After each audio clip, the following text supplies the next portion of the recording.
Now, I would request Dr. Fozia to speak on this, give her views on patient experience.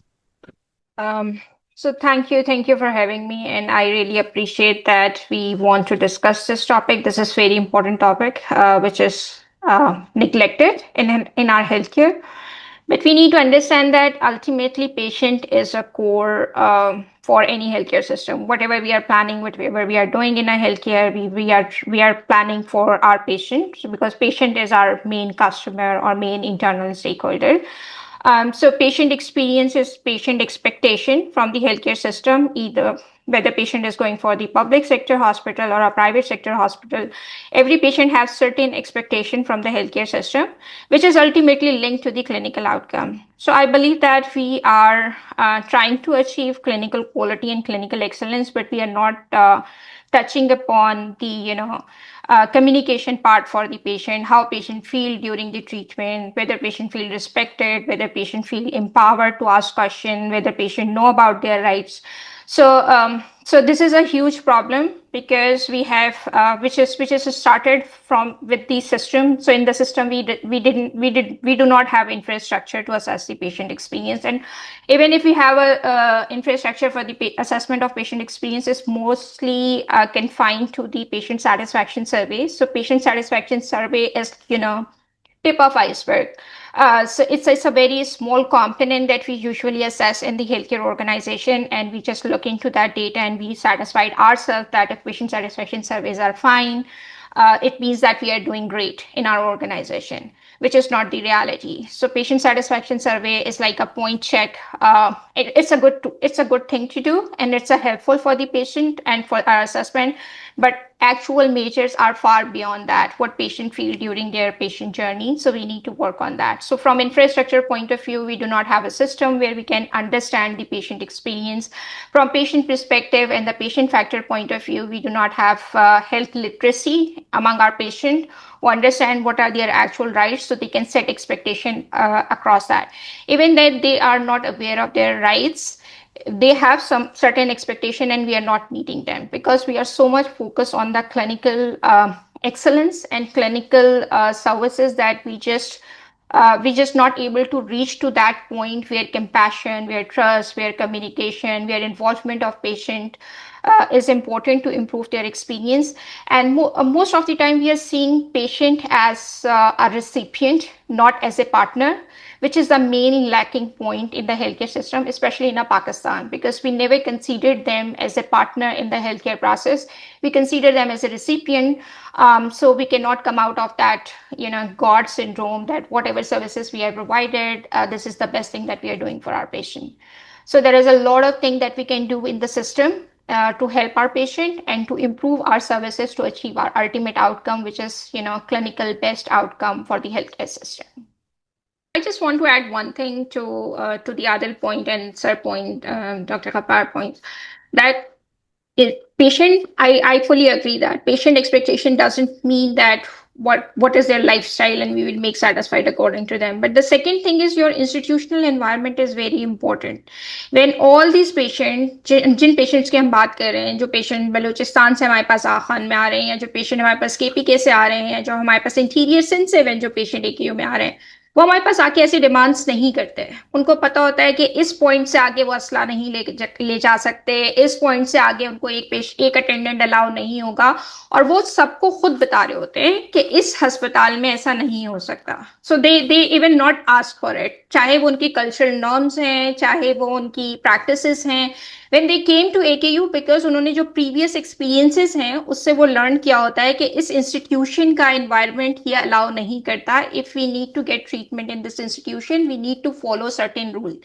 लेकिन जो हमारी responsibility है being institution, वो ये है कि हमारा पेशेंट चाहे वो कहीं से भी आ रहा है, चाहे वो बलूचिस्तान से आ रहा है, चाहे वो केपीके से आ रहा है, चाहे वो कोई भी लैंग्वेज बोलता है, चाहे वो कितना अनएजुकेटेड है, ये बीइंग इंस्टीट्यूशन हमारी जिम्मेदारी है कि हम उसको एम्पावर करें कि वो अपने ट्रीटमेंट के बारे में पूछ सके. अगर वो अपने ट्रीटमेंट से सेटिस्फाइड नहीं है, वो अपना फिजिशियन चेंज करना चाहता है, तो वो कर सके. जो उसके राइट्स हैं बीइंग पेशेंट, ये हमारी रिस्पॉन्सिबिलिटी है बीइंग इंस्टीट्यूशन. हमारे अगर वो उसको अपनी लैंग्वेज का प्रॉब्लम हो रहा है, हम उसके लिए ट्रांसलेटर अरेंज करें. सो बीइंग इंस्टीट्यूशन, हमें पेशेंट को सेटिस्फाई करना है for all his due rights, लेकिन पेशेंट को अंडरस्टैंड करना है कि अगर उसको किसी भी इंस्टीट्यूशन में कोई हेल्थ केयर सर्विसेज लेनी है तो उसके रूल्स हैं जो उसको फॉलो करने हैं। बिकॉज हमारे पास सिर्फ वहां से तो पेशेंट नहीं है, हमारे पास दूसरे पेशेंट भी हैं, हमें उनकी प्राइवेसी इंश्योर करनी है, हमें क्लिनिकल आउटकम अचीव करने हैं, हमें इन्फेक्शन कंट्रोल प्रैक्टिसेस इंश्योर करनी है।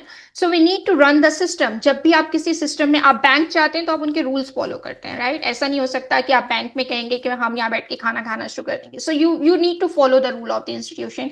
लेकिन इसका ये मतलब नहीं है कि बीइंग एंड यूजर या बीइंग कस्टमर मुझे मेरी सर्विसेज के लिए एम्पावर नहीं किया जाएगा या मुझे वो नहीं प्रोवाइड की जाएंगी। जो हम एक्सपीरियंस की बात करें, पेशेंट एक्सपीरियंस की, वो जो ड्यू है, जो उन्हें नहीं पता है, वो हमें अवेयर करना है और हमें सिस्टम इन प्लेस करने हैं जिसमें वो अपने अपने आप को एम्पावर्ड फील करें और प्रोसेस का पार्ट फील करें, not for their their basic lifestyle and how they want to live in a hospital.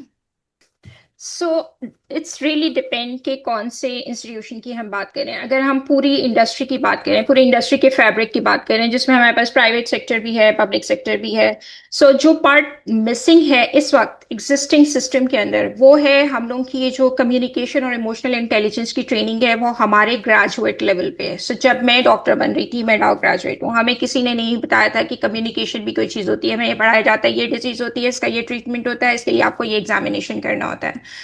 Communication की ट्रेनिंग, जो आपकी सॉफ्ट स्किल की ट्रेनिंग है, उसका कोई कॉम्पोनेंट नहीं होता। दूसरा, अनफॉर्चुनेटली, जब आई एम नॉट सेइंग कि सब जगह ऐसा होता होगा, लेकिन जब आप पब्लिक सेक्टर में आप ऐसी जगह पे काम कर रहे होते हैं या ऐसी जगह पे आप ट्रेनिंग ले रहे होते हैं, चाहे आप इंटर्न्स हो, चाहे आप पोस्ट ग्रेजुएट रेजिडेंट हो, आपके पास रोल मॉडल्स होते हैं, आप अपने सीनियर्स को देख रहे होते हैं, ठीक है? आप जिनके साथ राउंड कर रहे हैं, आप उनको देख रहे होते हैं कि वो किस तरह पेशेंट से बात कर रहे हैं, वो किस तरह पेशेंट की इन सारी चीज़ों को एड्रेस करें। तो आप ये समझते हैं कि यही बेस्ट प्रैक्टिस है, बिकॉज आपकी अपनी तो कोई ट्रेनिंग नहीं हुई है फाउंडेशनल लेवल पे। जब आप स्टूडेंट थे, जब आपको किसी ने नहीं बताया या उसकी कोई असेसमेंट नहीं हुई कि आप कितना अच्छा कम्युनिकेट करें पेशेंट से, so when you go into your practical life, you see people around कि how they are communicating with their patient and you think this is the right thing to do, और आपने उसी को adopt कर लिया, आप उसी का एक वर्जन बन जाते हैं फ्यूचर में, अनलेस कि आप किसी और सिस्टम में जाके काम करें जहां पर ये एक्सेप्टेबल ना हो। तो ये तो मैं आपको बता रही हूँ कि एक एक सिनेरियो जो इस वक्त हमारे फैब्रिक में मिसिंग है। अब पीएमडीसी ने इस पे काम करना शुरू किया है। पीएमडीसी ने कोर्स के अंदर, undergrad medical nursing students के कोर्स के अंदर, communication, empathy, emotional intelligence, breaking bad news, इस तरह की एजुकेशन को इनकॉर्पोरेट किया है और अब उसके लिए उसको अश्योर किया जा रहा है कि उसकी इम्प्लीमेंटेशन हो सिस्टम के अंदर, हम बच्चों को, स्टूडेंट्स को ये पढ़ाएं। So when you talking about private sector, जैसे हमारे पास AKU है, AKU के अंदर हमने ये ऑलमोस्ट 6 years, हाँ, 2020 में हमने ये स्टार्ट किया था, जिसमें हमने सिर्फ कम्युनिकेशन, एम्पैथी, टीम वर्क और ये जो सारे सॉफ्ट स्किल हैं which is very much necessary to improve patient experience और इम्प्रूव पेशेंट सेटिस्फैक्शन, ये सबने हमने इनकॉपरेट किए हैं। मेडिकल स्टूडेंट के कोर्सेज के अंदर भी, नर्सिंग स्टूडेंट के कोर्सेज के अंदर भी, इंटर्न्स की ट्रेनिंग में हमने इसको इंक्लूड किया। इवन हम मास्टर्स स्टूडेंट्स को भी पढ़ा रहे हैं ये सारी चीज़ें। जो उनका क्वालिटी एंड पेशेंट सेफ्टी का कोर्स होता है, उसके अंदर हम उनकी एक पूरी वर्कशॉप होती है जो हम कराते हैं, फिर हम उसको असेस करते हैं। फिर हमारे पास प्रोफेशनलिज्म की एक असेसमेंट होती है एवरी ईयर हर स्टूडेंट की, जिसमें हम ये देखते हैं कि जब वो क्लिनिकल्स में जा रहे हैं, जब वो सीनियर से बात करें तो वो किस तरह करें ताकि वो इनकल्टेट हो जाए। When you are not getting training for anything during your undergraduate level, it will be very difficult to learn afterwards when you actually practicing with the patient. So this is the idea. लेकिन इसको infrastructure पे बहुत ज़्यादा काम करने की ज़रूरत है कि किस तरह हम इसको और इनकॉपरेट करें, किस तरह हम इस ट्रेनिंग को उसी तरह बनाएं जिस तरह हमारे बाकी सारे एग्जाम्स होते हैं। So student learn during their undergraduate period and then they can dictate when they come into their practical life. And the second component अगर एग्जिस्ट नहीं करता, फॉर एग्जाम्पल एक हॉस्पिटल है जहाँ पे हमारे ज़्यादातर लोग, जैसे पोस्ट ग्रेजुएट ट्रेनिंग्स हमारे पास पूरे पाकिस्तान से आ रहे हैं, so we can not assure कि उन्होंने अंडर ग्रेड पे क्या ट्रेनिंग ली होगी। So we can come up with the trainings and module depending on कि किस लेवल पे कौन सी ट्रेनिंग कम्युनिकेशन की दी जा सकती है। And last and the most important, as I mention earlier, you need to create a culture जहाँ पे आप अपने सीनियर को देखें कि वो किस तरह पेशेंट से बात करते हैं। अगर आपने उनको ट्रेन किया और उनको अकाउंटेबल किया कि वो पेशेंट से ठीक तरह से बात करते हैं, पेशेंट को एक्सप्लेन करते हैं, उनको पता है कि ब्रेकिंग बैड न्यूज कैसे करते हैं या एक कम्युनिकेशन टीम वर्क का क्या कल्चर होता है, तो वो उसी को लर्न करेंगे और उसी को डिक्टेट करेंगे।